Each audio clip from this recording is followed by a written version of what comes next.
नमस्कार साथियों, आज मैं आपके समक्ष जो वीडियो ला रहा हूँ इसमें मोटर ओडी क्लेम में जो इन्वेस्टिगेशन के नाम पे अधिकांश मामलों में बीमा कंपनियाँ इंश्योर्ड का शोषण करती हैं, ये उस विषय में भी वीडियो है।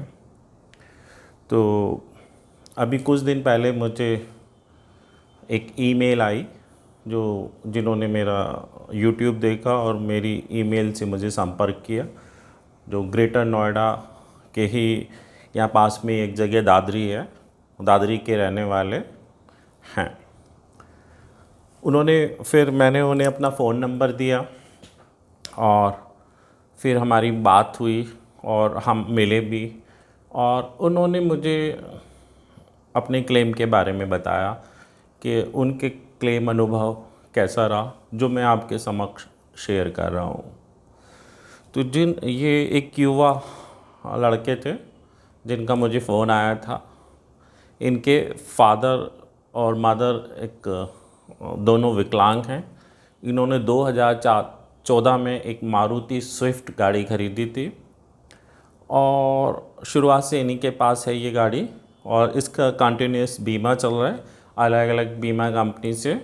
इस बार इसका बीमा एक निजी क्षेत्र की जनरल इंश्योरेंस कंपनी से था। और तो दिनांक 18 फरवरी 2023 को जिनके नाम गाड़ी है उनका बेटा इस गाड़ी से दादरी से दिल्ली जा रहा था, और उस दौरान उनके इस लड़के के चाचा बीमार थे, जो काफ़ी गंभीर रूप से बीमार थे। तो यह शाम के समय में एम्स हॉस्पिटल में उनका इलाज चल रहा था, तो डॉक्टर से अपॉइंटमेंट के सिलसिले में एम्स जाना था। तो इस लड़के की बुआ दिल्ली में रहती है, तो इसका ये था रात में दिल्ली में बुआ के यहाँ रुकेगा और नेक्स्ट डे मॉर्निंग में एम्स हॉस्पिटल में अपने चाचा के लिए जो भी अपॉइंटमेंट है डॉक्टर से मिलने का वो समय लेगा। तो ये दादरी से चला। दादरी से कोई 5-6 किलोमीटर चलने के बाद इसकी गाड़ी एक जगह सड़क ख़राब सी है, वो हिस्सा कुछ विवादित है, वो प्लॉट एक विवादित हिस्सा है जहाँ पे सड़क बनी हुई नहीं है, बहुत उबड़ खाबड़ जगह है। तो वहाँ पर इनकी गाड़ी की स्पीड कम हुई। एक पीछे से आ रहे ट्रक ने इनकी गाड़ी में पीछे टक्कर मारी और गाड़ी अनकंट्रोल हो गई, और राइट साइड में जो डिवाइडर है वहाँ कुछ बड़े बड़े पत्थर रखे थे और राइट साइड में ये गाड़ी इनकी उससे लग गई। इस तरीके से गाड़ी पीछे और आगे से काफ़ी बुरी तरीके से डैमेज हो गई। और इसके बाद इन्होंने ये गाड़ी को ग्रेटर नोएडा में वेस्ट में एक लोकल वर्कशॉप पे ये गाड़ी को छोड़ा और बीमा कंपनी को क्लेम इंटीमेट किया। बीमा कंपनी ने एक अप्रूव्ड सर्वे, ये बात है 18 फरवरी की, और बीमा कंपनी ने एक अप्रूव्ड सर्वेयर को अपॉइंट किया। इनके पास वो व्हाट्सअप मैसेज के थ्रू, व्हाट्सअप नहीं, फ़ोन मैसेज के थ्रू इसकी इन्फॉर्मेशन मिली। खैर उन सर्वेयर साहब ने इनसे कोई बातचीत नहीं की और वो गाड़ी खड़ी रही। कुछ समय बाद इनके पास एक व्यक्ति का फ़ोन आया जिसने बताया कि वो इन्वेस्टिगेटर है और वो इस क्लेम को इन्वेस्टिगेशन करने के लिए बीमा कंपनी की तरफ से इनके पास आएगा। इन्होंने कहा ठीक है। तो वो इन्वेस्टिगेशन जो फर्म थी वो लखनऊ बेस्ड थी, तो वहाँ से कोई उनका असिस्टेंट आया इनके पास सुबह और फिर प्लेस ऑफ एक्सीडेंट, पास के पुलिस चौकी, थाना, हॉस्पिटल आदि देख के, इनके स्टेटमेंट्स लेके, इनके फ़ोन की गूगल लोकेशन वगैरह देख के, और इनके जो चाचा का इलाज चल रहा है तो जो चल रहा था उसके पर्चे लेके वो वापस लौट गया। जो जिस चाचा के ये इलाज के लिए अपॉइंटमेंट लेने के लिए जा रहे थे वो कुछ दिन बाद ही उनकी डेथ भी हो गई थी, और इस वजह से इनकी क्लेम इंटीमेशन में भी शायद थोड़े बहुत दिन डिले था। तो जब इन्होंने चाचा की डेथ का वो सर्टिफिकेट और इलाज के पर्चे दिए तो बीमा कंपनी उसे एग्री कर गई, उससे उन्हें कोई प्रॉब्लम नहीं हुई। तो ये जो इन्वेस्टिगेशन वाले साहब आए थे, इनकी सारी चीज़ों को इन्होंने पूरा किया। उसके कोई लगभग 2 महीने, फरवरी बीती, मार्च बीती, अप्रैल बीती, मई बीती, जून जून में इनके पास सर्वेयर साहब का एक लेटर आया कि साहब आपका क्लेम नो क्लेम कर दिया गया है। क्योंकि जो बीमा कंपनी के इन्वेस्टिगेटर थे उन्होंने पाया है कि आपकी जो लोकेशन है वो प्लेस ऑफ एक्सीडेंट पे नहीं थी, उसे अलग थी, और वहाँ जहाँ गाड़ी आपने एक्सीडेंट बताया वहाँ पर डिवाइडर या बड़े बड़े पत्थर या कुछ मिसमैच इन्होंने उसमें लिखा, और ये 2 कारण के बेसिस पे इन्होंने क्लेम को नो, बीमा कंपनी के अनुसार नो क्लेम करने के बारे में बताया। ये सब बड़े चौंक गए कि जो बीमा कंपनी के इन्वेस्टिगेटर साहब आए थे उन्होंने तो मना नहीं किया था, उन्हें सारी चीज़ बताई, और एक्सीडेंट भी हुआ था, और लोकेशन हो सकता थोड़ी बहुत इधर उधर हो लेकिन एक्सीडेंट वहीं हुआ। तो खैर सर्वेयर साहब जो थे उन्होंने कुछ सुना ही नहीं, और इनका क्लेम एक चिट्ठी भेजी जो जून के महीने में, फरवरी का शायद, फरवरी या मार्च में सर्वे होगा, मुझे एग्जैक्टली नहीं पता। तो लगभग 2-3 महीने बाद सर्वेयर साहब ने क्लेम रेपुटेशन के लिए लेटर भेजा, और बीमा कंपनी ने कोई लेटर नहीं भेजा। बीमा कंपनी ज़बानी तो बता रही है लेकिन लेटर नहीं भेजा, ज़बानी बता रही है कि क्लेम रेपुटेट हो गया। इसके बाद साहब मैंने भी इनसे बातचीत की, वो प्लेस ऑफ एक्सीडेंट देखा, वास्तव में वो जगह पे सड़क टूटी हुई है और वहाँ पत्थर भी पड़े हुए हैं। ये बता रहे थे वो जो पत्थर हैं वो पहले बिल्कुल सड़क पे थे, अब बिल्कुल डिवाइडर पे थे, अब डिवाइडर से शायद वो 2 फीट अंदर को होंगे, लेकिन गाड़ी वहाँ भी जाके लग सकती है उन पत्थर पे। अगर कोई पीछे से ट्रक मारेगा तो डिसबैलेंस होके वहाँ पत्थर पड़े थे, उन पे लग सकती है। और गाड़ी भी, मैंने गाड़ी भी देखी, गाड़ी देख के मुझे लग रहा था कि बिल्कुल एक्सीडेंट तो हुआ है, उसमें तो कोई शक शुबा नहीं है। फिर मैंने इनकी लोकेशन मैंने भी चेक की, वैसे किसी का फ़ोन या लोकेशन, ये राइट टू प्राइवेसी है, हम चेक नहीं कर सकते, लेकिन उन्हें कोई आपत्ति नहीं थी तो उन्होंने मुझे दिखाई। तो ये बता रहे थे कि इनके उसमें नेट कभी ये बंद कर देते हैं, कभी चलता है कभी बंद, और जो फ़ोन था वो भी इन्होंने अभी बदल लिया है। जो उस समय फ़ोन था वो फ़ोन अब नहीं है, वो उसमें कुछ टेक्निकली प्रॉब्लम थी, जो MI का फ़ोन था वो चेंज करके अब इन्होंने दूसरा फ़ोन ले लिया। लेकिन इस फ़ोन में इनकी, चूँकि वो गूगल से कनेक्टेड होती है, तो वो गूगल लोकेशन दिख रही थी, और वो गूगल लोकेशन में जो इनका वे था वो शायद थोड़ा सा 1-2 किलोमीटर का थोड़ा दूसरा, उसमें दूसरा रूट दिखा रहा था, थोड़ा सा दूसरी सड़क पे वो दिखा रहा था, जो शायद इनके जहाँ एक्सीडेंट हुआ उससे 2-3 किलोमीटर अलग हो। अब मैंने कहा, जब मैंने देखा तो गूगल, पहली चीज़ तो ये है कि कोई सर्टिफाई नहीं करता अपनी लोकेशन को कि ये बिल्कुल एग्जैक्ट ऐसे ही लोकेशन होगी आदमी की, ऐसा कोई सर्टिफिकेट गूगल ना तो देता है ना दिया है।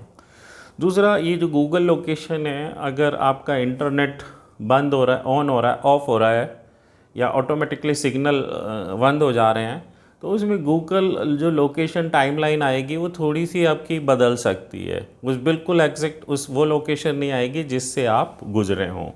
ये जो गूगल टाइमलाइन हिस्ट्री है, तो इसमें थोड़ा सा 2-3 किलोमीटर का बदलाव होना, मुझे नहीं लगता है कि इसके बिना पे किसी का क्लेम रेपुटेट किया जा सकता है, किया जाना चाहिए। या ये नहीं कह सकते दावे से कि आदमी इस रूट से नहीं गया, क्योंकि गूगल, अगर आपका नेट बंद है तो वो जो भी नियर बाई जो उसको ठीक लगेगा वो जो लोकेशन है वो शो करने लगता है। और एक्सीडेंट की बात, तो वो उस रोड पे एक्सीडेंट हो सकता है, और वहाँ रोड डिवाइडर पे वो पत्थर, डिवाइडर पे ही वो पत्थर थे, तो वो बिल्कुल हो सकता है। तो ये इन्होंने बीमा कंपनी और सर्वेयर साहब से बहुत जिरह की, लेकिन किसी ने नहीं सुनी।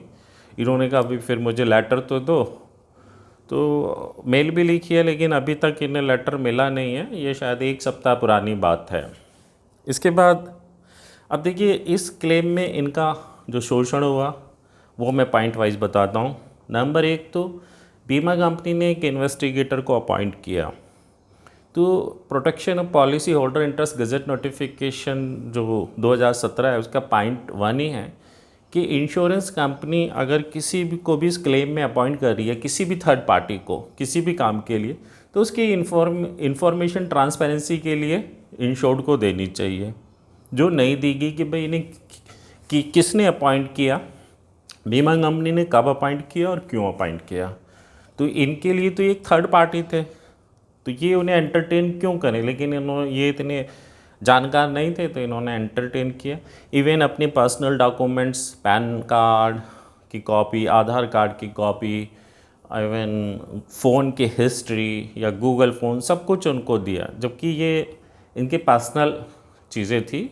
और हमारे देश में राइट टू प्राइवेसी है, निजता का अधिकार जिसे बोलते हैं, ये मौलिक अधिकार है हमारे कॉन्स्टिट्यूशन के अनुसार, और हम किसी की प्राइवेसी में दखल नहीं दे सकते, ना बीमा कंपनी दे सकती है, किसी को अधिकार नहीं है। ये पुलिस या कोई बहुत वैसा मैटर है तो पुलिस कुछ हद तक उनको अधिकार हैं, आम या जो कुछ इन्फोर्समेंट एजेंसीज हैं उनको है। ये बीमा कंपनी को अधिकार या उनका जो तथाकथित इन्वेस्टिगेटर है उसको नहीं, पहली और उसको नहीं है। दूसरी चीज़, बीमा कंपनी ने जिस आदमी को, जिस इन्वेस्टिगेशन फर्म, उसकी क्या क्रेडिबिलिटी है, वो कितना सही है, वो तो बीमा कंपनी का पेड है, उसके लिए कोई code of conduct, duties and responsibilities कुछ भी नहीं है। वो लखनऊ से एक लड़का बस से बैठ के या ट्रेन से आया, इनके घर पहुंचा, इन्होंने उसको हर जगह लेके गए, जैसे जैसे उसने बोला इमले की तरह वो बोलता गया, ये लिखते गए और उसको दिया, वो अपना सारी चीज़ें इनसे करवा के लेके चला गया। तीसरी महत्वपूर्ण चीज़ जो सर्वेयर हैं, अप्रूव्ड सर्वेयर, सबसे जो ख़राब रोल है इसमें अप्रूव्ड सर्वेयर का।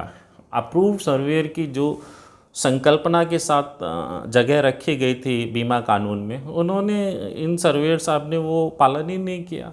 सर्वेयर को इंडिपेंडेंटली पॉलिसी कॉन्ट्रैक्ट के अनुसार अपने इंस्पेक्शन के अनुसार काम करना होता है, लेकिन ये सर्वेयर बीमा कंपनी का जो निजी इन्वेस्टिगेटर है, जो भी तथाकथित, उसके मानने पे इन्होंने एक्सीडेंट को फर्जी बता दिया और गूगल लोकेशन हिस्ट्री को आधार बता दिया, और उसी के आधार बता के क्लेम को नो क्लेम करना लिखा।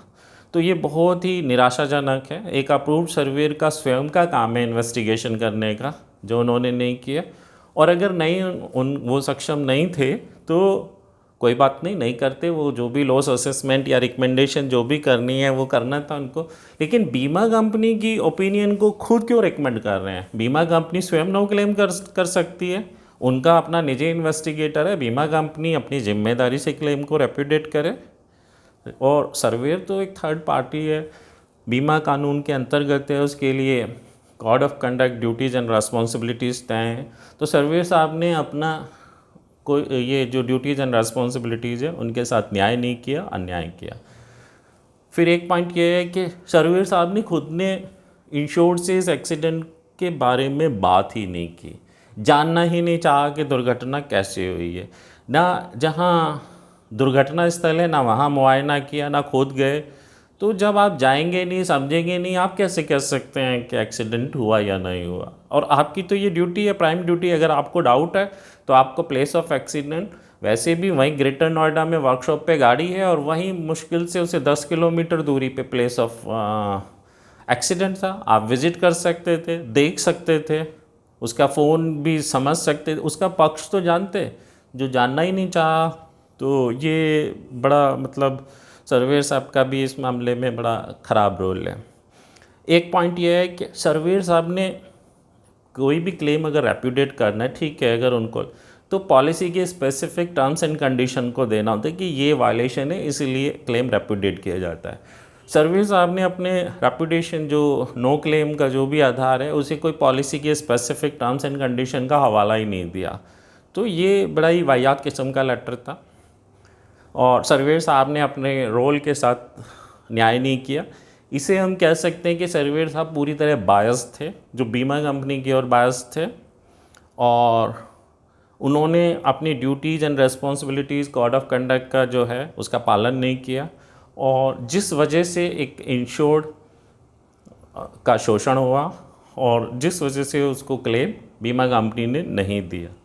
मतलब बीमा कंपनी ने अप्रूव्ड सर्वेयर की जो रिकमेंडेशन है रिगार्डिंग एडमिसिबिलिटी, या इसे मैं सिर्फ एडमिसिबिलिटी पर ही ले आता हूँ, तो वो बीमा कंपनी ने नियंत्रित कर ली। बीमा कंपनी ने एक अपने इन्वेस्टिगेटर से जैसी चाहे वैसी, उस पर कोई कोड ऑफ कंडक्ट है ही नहीं, वो जैसी चाहे वैसी रिपोर्ट बने। बीमा कानून में जिस किस्म का वो इन्वेस्टिगेटर था उसके लिए कोई जगह नहीं है।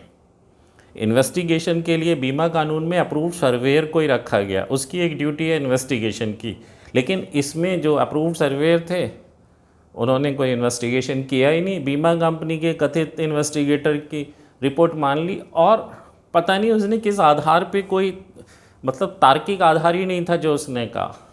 आप अगर आप कोई भी आदमी चेक कर सकता है अपने फ़ोन को, अगर उसमें गूगल जीपीएस है, गूगल है, और इंटरनेट को बंद और थोड़े समय चलाइए, ऑफ़ कीजिए, तो उसकी हिस्ट्री कुछ अलग ही आएगी। वो जिस आप गूगल टाइमलाइन हिस्ट्री जो है, वो जिस पाथ से आप गुजरे होंगे उससे दाएं बाएं या उससे नियर बाई, या जो भी वो नियर बाई कनेक्ट करेगा वो आएगी। तो ये था।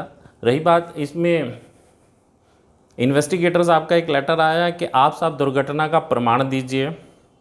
तो साहब प्रमाण देने के लिए अगर पहले पॉलिसी में तो ऐसा कुछ है ही नहीं कि प्रमाण देना है, और दूसरी चीज़ जो दुर्घटनाग्रस्त गाड़ी है वही प्रमाण है, उससे बड़ा और प्रमाण क्या होगा दुर्घटना का। और रही बात प्रमाण की, तो ये गाड़ी टो होके उस प्लेस से वर्कशॉप गई थी, उसका बिल भी लगा। उस टोइंग वाले से भी आप पता कर सकते हैं कि गाड़ी कहाँ से और कहाँ तक टो हुई है, तो वो दुर्घटना की स्थिति भी वैसे ये जो टोइंग वाला है इसने दुर्घटनाग्रस्त गाड़ी के फ़ोटो भी लिए। अमूमन टोइंग वाले गाड़ी के फ़ोटो लेते हैं, क्योंकि गाड़ी जब एक जगह से दूसरी जगह जा रही है, अगर उसमें कोई कहे कि साहब रास्ते में आपने ये नुकसान कर दिया या हमारी गाड़ी ऐसी थी, तो सेफर साइड वो फ़ोटो लेते हैं। इस टोइंग वाले ने भी जब हमने पता किया तो लिया था, लेकिन वो 18 फरवरी की दुर्घटना है और अब है जून। हमने शायद एक सप्ताह पहले उससे बात की, उसने कहा साहब 1 महीने तक तो हम संभाल के रखते हैं वो फ़ोटो, उसके बाद डिलीट कर देते हैं। ये सच है कि हमने फ़ोटो लिया था, फिर भी उसने कहा मैं कोशिश करता हूँ शायद मिल जाए तो अवेलेबल करा देगा। तो अगर बीमा कंपनी को यही सब करना था तो विदिन 1 मंथ कर सकती थी, जो बीमा कंपनी ने लगभग 3 महीने लगा दिए। तो ये सब बड़ा ही ख़राब रवैया है इन्वेस्टिगेशन के नाम पे। ये बीमा कंपनी मोस्टली निजी क्षेत्र की कंपनी, वैसे निजी क्षेत्र की जनरल इंश्योरेंस कंपनी, और कुछ नहीं सरकारी कंपनी भी, सरकारी कंपनी में काम है ये ट्रेंड, लेकिन वहाँ भी है शोषण किया जाता है।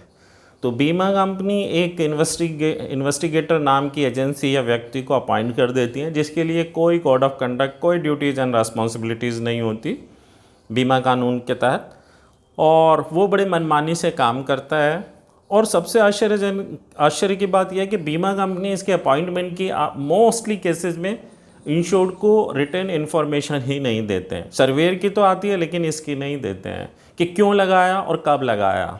उसके इन्वेस्टिगेशन की कोई टाइम लिमिट, चूँकि कोई कोड ऑफ कंडक्ट या ड्यूटीज़ एंड रिस्पॉन्सिबिलिटीज़ ही नहीं है, बीमा कानून में कोई ये इस प्रकार की एंटिटी है ही नहीं, तो इसलिए इनके लिए कोई ऐसा टाइमलाइन तय की नहीं गई है। सर्वेयर के लिए सर्वेयर का काम लेकिन बीमा कंपनी या अप्रूव्ड सर्वेयर से इन्वेस्टिगेशन का काम सामान्यतः कराती ही नहीं है। ये इन्होंने अपने अरे गहरे नत्थु गहरे टाइप के लोग रखे हुए हैं, जो कोई अपने को एडवोकेट बताएगा, कोई कुछ बताएगा।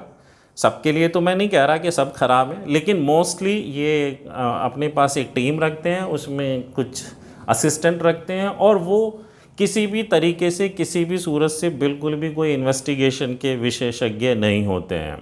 उनके आप क्वालिफ़िकेशन भी देखेंगे तो बहुत सामान्यता होती है। मोस्टली वो इंश्योर्ड से ही बोलते हैं कि साहब हमें यहाँ दिखा दो, वहाँ जगह दिखा दो, और ऐसा लिख के दे दो और वैसा लिख के दे दो, और प्राय ये गुड फेथ में लेके गलत भी लिखवा लेते हैं इंश्योर्ड से।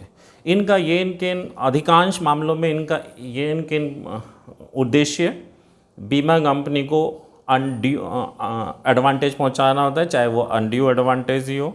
और मैंने तो ये भी सुना है कि कुछ बीमा कंपनी ने टारगेट देती हैं कि साहब आपने इतना % क्लेम, नो क्लेम की रिपोर्ट बना के देनी है हमें, और इसके बदले हम आपको रिवार्ड देंगे।